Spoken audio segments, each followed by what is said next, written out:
Good evening, America. Happy Tuesday, and welcome to the latest edition of Just the News, No Noise. I'm your host, John Solomon, reporting to you, as always, from the nation's capital here in Washington, D.C. Last night, we promised you a pretty big scoop, and I think we may have delivered it. We did report right at 8:30, like we promised last night, that new documents that FBI Director Kash Patel has sent to the Congress, specifically House Judiciary Committee. By the way, that committee's chairman, Jim Jordan, will be with us in a little bit. That they show that a Democratic staffer on the House Intelligence Committee warned the FBI on 4 occasions between 2017 and 2023 that Adam Schiff had authorized the leaking of classified information to dirty up Donald Trump on Russia collusion, a narrative we now know to be fake. Those documents were posted last night. Everybody's been talking about it today. The White House even reacted to it, saying it was a very serious matter. We're going to advance the story for you first here on the show tonight before we even put a story up on Just the News. It turns out it wasn't the only suspected leak that the FBI came across. In fact, it identified about a dozen stories in the legacy media that drafted and created the Russia collusion narrative, which we now know to be fully debunked, that it contained national secrets, information that was classified all the way up to the highest level, the stuff that only presidents and FBI directors get to see. Tonight, we're going to tell you about another person that they had concerns about. He was FBI Director James Comey's media mole. That's what they used to call him inside the FBI. He worked around the FBI press office as a private citizen working as a special government employee. He was a Columbia Law professor named Daniel Richman. And when the FBI finally confronted him and said, hey, what were you doing talking to the media? He admitted his job was to improve or polish the image of James Comey from some of the negative coverage he was getting, and to set the narrative, to basically shape the narrative on Russia collusion and other stories in Washington. And when they confronted him and said, hey, you met with James Comey, you got some classified information, you then talked to a reporter very soon after who reported some of that classified information, he said this is going to turn out to be one of the great denials in all of Washington's history. There's a lot of Washington speak. This one will be remembered as a famous one. I don't think I leaked if you give me a discount, basically saying I deny doing that with a discount. In other words, you have to give me a little discount on my truthfulness when I deny that I didn't leak that information. With that information, the FBI and the Justice Department decided, like they did with Adam Schiff, not to pursue any further criminal investigation. They didn't bring people before a grand jury. They didn't ask Congressman Schiff, now Senator Schiff, to come before a grand jury. They basically left it at these sort of wily interviews and intriguing pieces of evidence that certainly pointed to a large number of leaks. We're going to make all these documents available over the next several nights on justthenews.com. Be sure to check out 8:30 again tonight. We'll have the new dump, and you got a little bit of taste of it early here today. All right, let me turn to my amazing co-host, Amanda Head, for other headlines. Amanda, it was kind of a quieter day news-wise, with the exception of our story, which seemed to resonate all around the country. Indeed. Well, and DC USA Janine Pirro seemed to have some comments about it. If I know anything, look, my mama didn't raise no fool. If there are 2 people in Washington, D.C. that I do not want investigating me, it is the journalist John Solomon and the DC USA Janine Pirro. Because she said, I'm not like a lot of these other investigators. I'm not like a lot of these other USAs. When I investigate, you're not going to know where this is going. You're not going to know who's going to be wrapped into it. So that tells me that she's going to be methodical, and she's going to pick apart every piece of this to see if there is criminality involved. Yeah. And she's also involved with this DC cleanup and spoke on that. And it's amazing to me that, John, I don't know if you saw this clip from earlier. I don't know what it is about Democrats singing. They continue to sing about their plights, and this situation of federalizing DC is no different. You had a gaggle of them in Washington earlier today singing, DC is our home, you can't have it, Trump. But the irony of it is, John, that it was just blocks away from where the 100th homicide happened in DC this year. So for so many people on the Democrat side of the aisle, they are actually getting ripped left and right for opposing President Trump and trying to skew the numbers, saying that crime is going down, when in fact we know that the numbers were fudged because someone is on leave from DC Metro Police Department for doing just that. So a little bit of a slower news day, as you said, but John Solomon's piece, of course, is popping off as always. Well, yeah, listen, I think there's a good reason for it, and that is that this whistleblower was a Democrat. He was a career intelligence officer. He came forward to the FBI not once, not twice, but 4 times. He stayed consistent in what he claimed, and he eyewitnessed this conversation. He claimed to eyewitness a conversation where he was instructed, or the people on Adam Schiff's staff were instructed to leak classified information, and he said 3 things he thought about it. It was illegal, it was unethical, and it was treasonous. I think that's what people are focusing on today, that someone came forward and nothing came of it, much like so many of the other accountability stories we've tried to track here in Washington. We'll see where this one goes with Jeanine Pirro and Pam Bondi and Kash Patel in charge, but at least we have some more data points to judge this story on. And with that, Amanda, we've got a great guest to kick off our show today. He joins us from the great state of North Carolina, where he is a proud congressman, and he's a good friend of our show, Congressman Mark Harris. Sir, good to have you on the show. Great to be with you, John and Amanda. Thank you for having me tonight. It's a great honor to have you on. I always love when we have a conversation because we get facts, we get data, we get straight talk. I just want to ask you a little bit, these new documents that Kash Patel is turning over, Congress is just starting to digest them. But when you hear a Democratic staffer on the House Intelligence Committee say that the ranking member at the time, Adam Schiff, authorized leaking intel, now obviously it needs to be investigated more, but your thoughts that might have happened? Well, first of all, I think it's appropriate. I've just got to take a moment and say thank you to you, John, and thank you for the incredible investigative work that you all have continued to work to get the facts and to get the truth out to the American people. And that is exactly what we're seeing. These are facts that the American people cannot deny. These are the things that I think we have wanted to know. People have kind of believed in their gut that these things happen. But now you actually have documentation. You have the whistleblower. You have the documents that Kash Patel has declassified, that we're now able to see this information for ourselves. And I just think that's critical. We've been saying for months that when the facts come out, that if what we believe may be true is proven true, it's going to make Watergate look like child's play. And I think that's exactly what we're seeing unfold before our very eyes with this. It's amazing. Yeah. Congressman, I want to address the elephant in the room, because I think when the American people hear about a story like this involving Adam Schiff. Now, Adam Schiff is a special kind of Democrat. We saw, the comments that he made when he was in the House and the way that he maneuvers as a politician now on the Senate side of the aisle. And I think a lot of Americans are thinking to themselves, okay, well, he's out of the House, he's now in the Senate, he's not on an intel committee, but there might be other Adam Schiffs who are lurking in the halls of Congress, people who do still have that inclination to do these types of things that we are just now finding out. Are you concerned about that as well?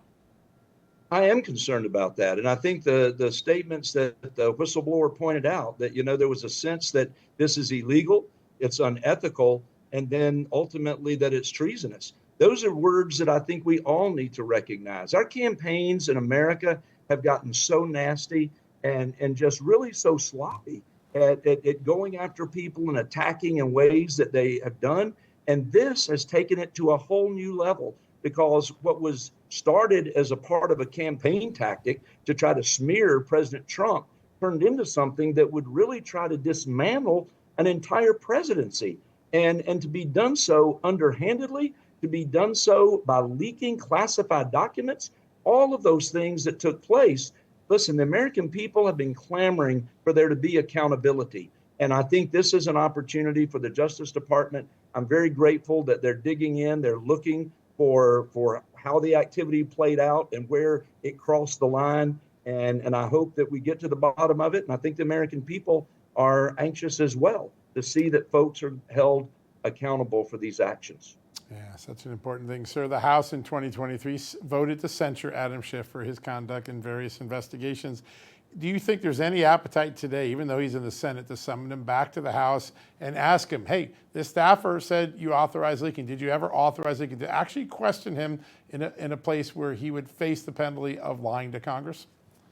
Well, I certainly hope so. I hope that we'll take every opportunity we have. Listen, when you put out information like this that is so critical to the American people, they then look to their Congress to make sure that they're not going to drop the ball, that they're going to take the evidence. So we all say, well, if there was this evidence or if there was that evidence, maybe we would see some action. And what you're handing over to the American people, what Kash Patel is putting out there, I think is the reality we all have to deal with.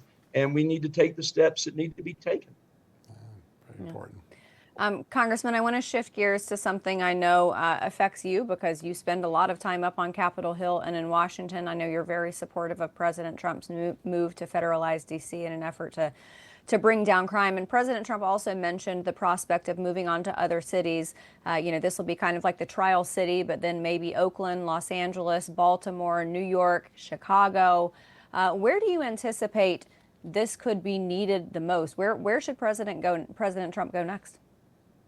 Well, I think that what President has done here is so critically important because he has done this in our nation's capital. I mean, I'm a freshman on Capitol Hill, and I'm just experiencing these first 8 months that I've had being there in Washington on a regular basis. And just in those short 8 months, I watched back in the spring, in fact, in May, when we were debating and pulling one of those all-nighters and making decisions there in the House, that those two young people that were part of the Israeli embassy were gunned down and murdered right there on the streets.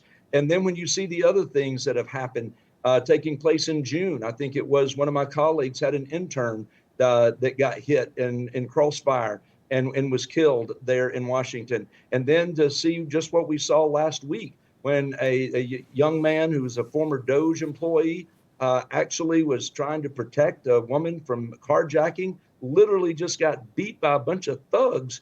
And so the president has stepped up. He has been the president of law and order. He ran on that. He has maintained the importance of that. And I think starting there in Washington, our nation's capital, which, by the way, when you see the homicide rate in 2024 was just growing and growing, I think it was 4 times higher than New York City there in our nation's capital. He is starting there, which is an appropriate place to be an example and to be a role model for what we might do to clean up these cities. And listen, the Democrats so many times have had these soft on crime policies that have made our cities a haven for this kind of crime and this kind of behavior. And I think the president is stepping up, and I can't think of a better place to start than right there in our nation's capital. I can't speak to which city needs to be next. I'm sure there are folks that are smarter than I am that are looking at the statistics and knowing what needs to happen. But listen, he's willing to make the call that needs to be made. Look at what happened out in LA earlier this year when he pulled the National Guard and sent them into LA to protect our federal property and our federal buildings. And they did it. They got the job done. And he's going to do that again here with Washington, D.C. And so I think that you don't hear a whole lot of reporting about the successes and when the job is done and they move on, that nobody wants to talk about that. But there's success that is happening when he makes these moves. And I think we're going to see that once again here in our own nation's capital. Yeah, it's going to be an extraordinary fall of action and perhaps more progress. I want to ask quickly, obviously what the president is doing involves executive orders. He's done one to make sure that illegal aliens don't count towards apportionment and federal funding going forward, and now federalizing the DC government. Does Congress have the will to come behind him and do it legislatively so it has a long tail of impact? I think so. Again, I put this in the category of common sense. This president ran on common sense. Many of the legislative actions that we've done as a Congress in this 119th Congress in these first 8 months have been simply matters of common sense. It's what the American people are looking for. It's what they expect. And certainly we ought to have people that are part of our census who are citizens of this country. And that is how they need to be counted. And again, it just makes common sense. And I certainly believe that I, for one, am going to be imploring my colleagues that we've got to step up and we've got to do what our American people behind us at home are expecting us to do. Yeah, it's such an important moment. One of the things I know your constituents know, yeah, you may be a freshman, but they already get a healthy dose of common sense when you're in Washington. Congressman Mark Harris, it is such a great honor to have you on the show today. Thanks for joining us. Thank you for having me. It's always a pleasure to be with both of you. Yeah, great to have you on. What a great conversation. All right, folks, we're going to take a quick commercial break. Earlier today, Amanda and I had a chance to speak to the man who will take on all this new information and decide what to do with it. He's the chairman of the House Judiciary Committee, a frequent guest and friend of this program. Chairman Jim Jordan will join us in just a minute. We'll find out. Is he going to call Adam Schiff? I think a lot of people want to know. We'll get you the answer right after this commercial break. Hey folks, if you're a homeowner like me, you need to listen to this. In today's AI and cyber world, scammers are stealing home titles and your equity is their target. Here's how it works. Criminals forge your signature on one document, use a fake notary stamp, pay a small fee with your county, and boom, just like that, your home title has been transferred out of your name. And that's when the problems begin, because they start taking out loans using your equity and even sell your property. And you're not even going to find out it's happened until you get a collection or foreclosure notice months later. That's a nightmare, right? So when's the last time you checked on your home title? Well, if you're like me, the answer is never, right?